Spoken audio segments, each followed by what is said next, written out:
President today said that he's going to extend the tours of duty for the Marines in Afghanistan and increase the number of Marines assigned to Afghanistan. Hey, I'm all for rooting out Al-Qaeda in Afghanistan, no question about it. But I think you have a contract with these soldiers and Marines, and you agree to deploy them for a certain period of time, and as a result of that, they sign up. And then you come along and you say, okay, we're changing the rules. And you redeploy people and redeploy people and redeploy people. It's a bad situation. Alan, did you get your microphone to work? No.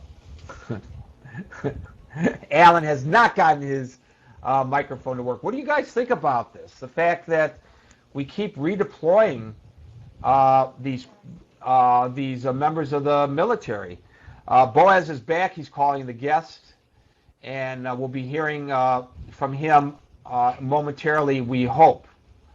I think Rebecca in West Virginia is waiting to come on the line. Let's go to her. Welcome to News Talk Online on Paltalk.com.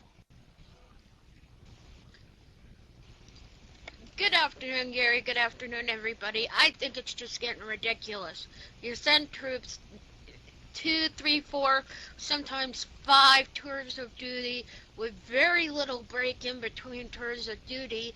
Then they come home with post-traumatic stress, missing limbs, injuries that we can only imagine, and the healthcare system through the VA system is absolutely horrible. Something's got to be done.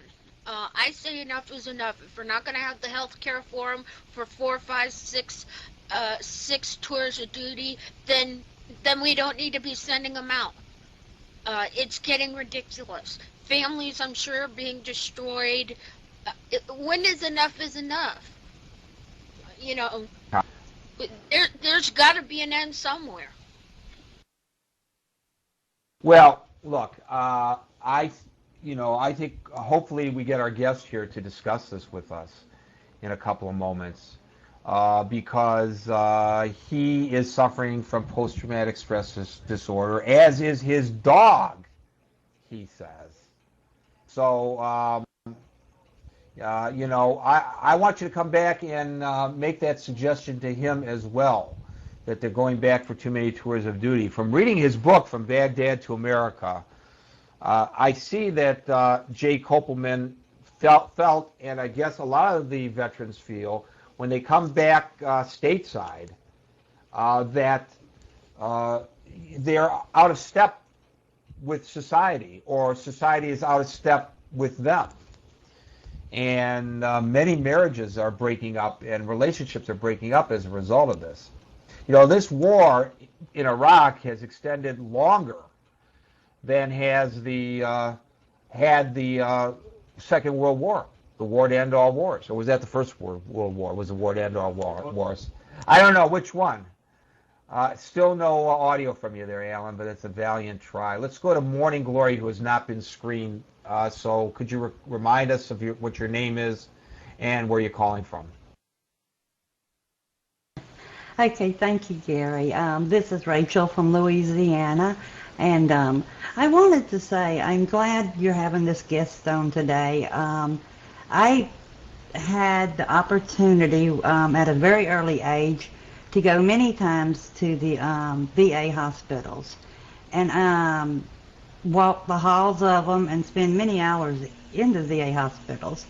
And I was saddened by the fact that what I saw was not so much the loss of limbs or the health issues or even what I considered to be somewhat neglectful situations, but by the look in their eyes. It's true that once they come home, there isn't a post-traumatic stress disorder in varying degrees. And so thank you for this guest. I'm sure it's going to be a very interesting show. Well, thank you very much, and feel free to come back on again as we talk to Lieutenant Colonel Jay Kopelman, retired, who joins us now. Boaz is back with us, thankfully, because we were really anxious to talk to you, Colonel Kopelman. Colonel Kopelman was in the Marine Corps. He devoted the bulk of his adult life in service in both the Navy and the United States Marine Corps to the service of the United States of America. He became a cause celeb, he and a little puppy that was rescued by the Marines from the war-torn streets of Fallujah, because the military rules back then said, not only are you not allowed to consort with the enemy, you're not allowed to consort with the dogs. In fact, you can't have a relationship, and I don't mean it in the biblical sense, with an animal, domestic or otherwise, because it could detract from what your mission is. But this little dog was rescued, and he fought to bring him back to the United States. It became a cause celeb. He wrote a book called From Baghdad with Love, which was a bestseller, and his new book is called From Baghdad to America, Life Lessons from a Dog Named Lava. And Colonel, you don't see this because you're on the phone, but for those in our virtual auditorium on Paltalk, I'm holding up the cover of the book and the back to see what a little Shana Poonam he was when you first met Lava there in Fallujah. Colonel, welcome to News Talk Online on Paltalk.com.